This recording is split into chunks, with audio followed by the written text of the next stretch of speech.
বাংলাদেশের সামরিক শক্তি এবং সক্ষমতা নিয়ে ভারত আমাদেরকে হুমকি দিচ্ছে, কিন্তু ভারত তথা হিন্দু রাষ্ট্রটি আমাদের সাথে যুদ্ধ করবে না। কিন্তু কেন যুদ্ধ করবে না, তার দুটি কারণ রয়েছে। প্রথমত, ভারত ভেঙে যাবে। দ্বিতীয়ত, ভারত যুদ্ধ করার সাথে সাথেই চায়না এবং পাকিস্তান ভারতকে মুরগির মতো ছিঁড়ে ফেলবে। ভারত মনে করে সিনেমার মতো তারা সবসময় বিজয় অর্জন করবে। ভারত এবং পাকিস্তান যতবার মুখোমুখি হয়েছে, ভারত সবসময় পরাজিত হয়েছে। বাংলাদেশের বিপক্ষেও ভারত পরাজিত হয়েছিল।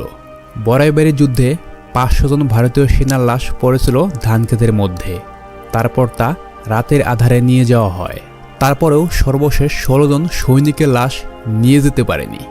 তাই দিল্লিকে এটা মনে রাখতে হবে, এটা ঢাকা, এটা দিল্লি নয়। সামরিক শক্তিতে ভারত অনেক এগিয়ে আছে, এটাতে কোনো সন্দেহ নেই।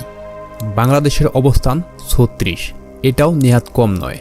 আমাদের সামরিক সাপোর্ট দেওয়ার জন্য তুরস্ক, চায়না, পাকিস্তান অনায়াসেই এগিয়ে আসবে। কিন্তু ভারতকে সামরিক সহায়তা দেওয়ার জন্য একটা বুলেট পাঠানোর সক্ষমতা কারো নেই। এর কারণ, ইসরায়েল যদি ভারতকে সামরিক সহায়তা পাঠায়, তাহলে কোন দিক দিয়ে পাঠাবে? পাকিস্তানের আকাশপথ ব্যবহার করে? এটা কোনোভাবেই সম্ভব নয়। পাকিস্তান একটি পারমাণবিক শক্তিধর রাষ্ট্র। এখন হয়তো ভারত বলবে, অন্যের উপর ভর করে আমরাও তাদের হুমকি দিতেছি। ভারত গত 52 বছর ধরে বাংলাদেশকে তিলে তিলে শেষ করে দিয়েছে। বাংলাদেশের সামরিক সক্ষমতা যতটুকু আছে তা নিয়ে 6 মাস লড়াই চালিয়ে যেতে পারবে বাংলাদেশের সামরিক বাহিনী। ভারত হয়তো বলবে তাদের কাছে পারমাণবিক শক্তি রয়েছে, তবে আমরা এটা বলতে পারি, আমাদের জাত ভাই পাকিস্তানের কাছে আপনাদের চেয়ে একটু বেশি পারমাণবিক অস্ত্র রয়েছে। ভারত বাংলাদেশকে আক্রমণ করবে এবং বাংলাদেশকে পরাজিত করবে, এটা ধরে নিলাম। কিন্তু ভারত এটা কি জানে, তাদের 7 সিস্টার রাজ্য যদি হাতছাড়া হয়, তাহলে ভারত হবে পৃথিবীর অন্যতম দরিদ্র রাষ্ট্রগুলোর একটি। কারণ ভারতের মোট জনসংখ্যা 140 কোটি। ভারতের কৃষিপণ্য প্রায় 40% উৎপাদিত হয় এই 7 রাজ্যে।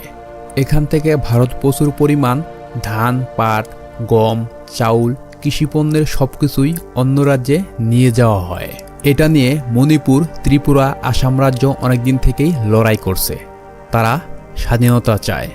এখন ভারত বাংলাদেশকে আক্রমণ করলে আর বাংলাদেশ তাদেরকে সুযোগ করে দিলে মণিপুর, আগরতলা এই অঞ্চলটাকে ভারত কি করবে? শুধু শুধু ভারতের সম্মান হারানো ছাড়া আর কোনো উপায় থাকবে না। পাকিস্তান ইতিমধ্যেই জানিয়েছে, যদি কখনো বাংলাদেশকে ভারত আক্রমণ করে তাহলে তারা ছাড় দেবে না। চায়না ইতিমধ্যেই অরুণাচল, লাদাখ অনেকটাই দখল করে ফেলছে। তাই ভারত যে জুজুর ভয় দেখাচ্ছে, রিপাবলিক বাংলার ওই তথাকথিত সাংবাদিক বলে, ভারতের কাছে 1 মিনিট টিকার ক্ষমতাও বাংলাদেশের নাই। তাদেরকে বলতে চাই, বাংলাদেশ যখন শক্ত অবস্থান নেয়, তখন কেন এত তোষামতি? সত্যি বলতে ভারতের কাছে বাংলাদেশের কোনো চাওয়া পাওয়া নেই, বরং ভারত বাংলাদেশের ওপর অনেকটাই নির্ভরশীল। আমরা যদি শক্ত অবস্থান নেই, তাহলে ভারতের ঘুম হারাম হয়ে যাবে। তাই বাংলাদেশকে ভয় দেখাবেন না। যুদ্ধ করতে করতেই এ জাতি বড় হয়েছে। মুসলিম উম্মাহ মৃত্যুকে ভয় করে না। আমরা মনে করি মৃত্যু মানেই জান্নাত। ভারত আমাদের বলে আমরা জিহাদি, আমরা জঙ্গি। আমাদের সামরিক সক্ষমতা দ্রুতই বৃদ্ধি করতে হবে, তা না হলে ভারত এভাবেই আমাদেরকে সারা জীবন ভয় দেখিয়ে যাবে। আমাদের সামরিক সক্ষমতাকে ভারত শেষ করে দিয়েছে, কারণ ভারত ভালো করেই জানে বাংলাদেশকে সামরিক সক্ষমতা বৃদ্ধি করতে দিলে তাদের অনেক সমস্যা হবে। এ কারণে তারা এখন আমাদের হুমকি দিচ্ছে। সর্বশেষে বলতে চাই, বাংলাদেশের সার্বভৌমত্ব রক্ষা করতে হলে আর ভারতীয় আগ্রাসন বন্ধ করতে হলে যে কোনো মূল্যেই বাংলাদেশের সামরিক শক্তি বৃদ্ধি করা এখন সময়ের দাবি। এই ছিল আজকের আয়োজন।